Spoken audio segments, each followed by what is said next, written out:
तर पालिका निवडणुकीच्या पार्श्वभूमीवर प्रत्येक पक्षाकडून जाहीरनामा प्रसिद्ध होतोय। मात्र मुंबईत महायुतीतील दोन्ही पक्ष जाहीरनामा प्रसिद्ध करण्यात पिछाडीवर पडलेत। शिवसेना आणि भाजपने मुंबईसाठीचा जाहीरनामा अजूनही प्रसिद्ध केलेला नाहीये आणि त्यामुळे जाहीरनामा लाएंगे पर तारीख नहीं बताएंगे अशीच परिस्थिती महायुतीची झाली आहे का असा सवाल उपस्थित होतोय। पालिका निवडणुकांचा प्रचार संपायला अवघे 6 दिवस शिल्लक असतानाही महायुतीकडून अद्याप जाहीरनामाच आलेला नाहीये। तर दुसरीकडे प्रचारात पिछाडीवर असलेले ठाकरे बंधू आणि काँग्रेस पक्षांनी मात्र आपला वचननामा यापूर्वीच प्रसिद्ध केलाय। मात्र महायुतीचे नेते प्रचारात इतके रंगले आहेत की त्यांना जाहीरनामा प्रसिद्ध करण्याचा विसर पडलाय का असा सवाल उपस्थित होतोय।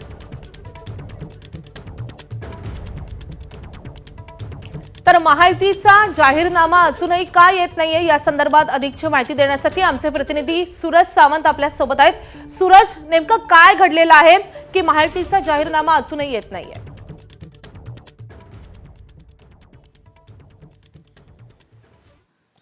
नक्कीच मुंबई महानगरपालिकेच्या निवडणुका जर आपण पाहिल्या तर दरवेळी प्रत्येक पक्ष हा त्या ठिकाणी पहिला आपण मुंबईसाठी काय करणार आहोत, मुंबईच्या नागरिकांसाठी काय करणार आहोत या संदर्भातला जो वचननामा आहे हा घेऊन पुढे येतो। मात्र आपण पाहिलं तर शिवसेना, युबीटी आणि मनसे यांनी एकत्रितरित्या त्यांचा वचननामा हा पुढे ठेवला। काँग्रेसने तर 2-2 वचननामे काढले, त्यामध्ये स्पष्टपणे आपण म्हटलं त्यांनी काय केलेलं आहे।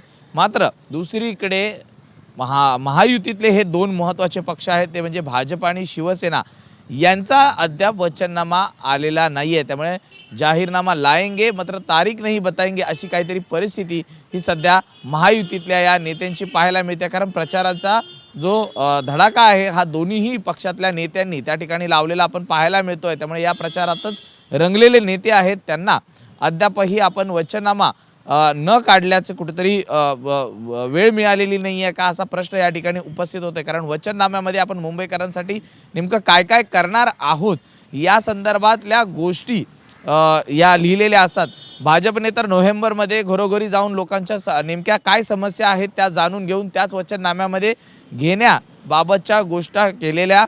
तर दुसरीकडे शिंदेंच्या शिवसेनेकडनं तर याबाबतची एक समिती बनवली होती आणि या समिती मागील 3 ते 4 आठवड्यांपासून त्या वचननाम्यांवरती काम करत होते। मात्र आता हे दोन्हींचेही पक्षांचे वचननामे नेमके स्वतंत्र येतात का एकत्र येतात हे पाहणं महत्त्वाचं आहे। त्यामुळे कुठेतरी विसर पडलाय का वचननाम्याबाबतचा हा प्रश्न या ठिकाणी अधोरेखित केला जात आहे। त्यामुळे कधी येणार वचननामा महायुतीचा हे म्हटलं तर चुकीचं ठरणार नाही। नक्कीच आता महायुतीच्या या वचननाम्याची सगळ्यांनाच प्रतीक्षा असणार आहे। त्यामुळे या वचननाम्यामध्ये मुद्दे कुठले असेल आणि मुळातच वचननाम्याचा मुहूर्त कधीचा आहे या संदर्भात अधिक माहिती घेत राहू। सुजय, धन्यवाद या सगळ्या सविस्तर माहितीसाठी। एबीपी माझा, उघडा डोळे बघा नीट।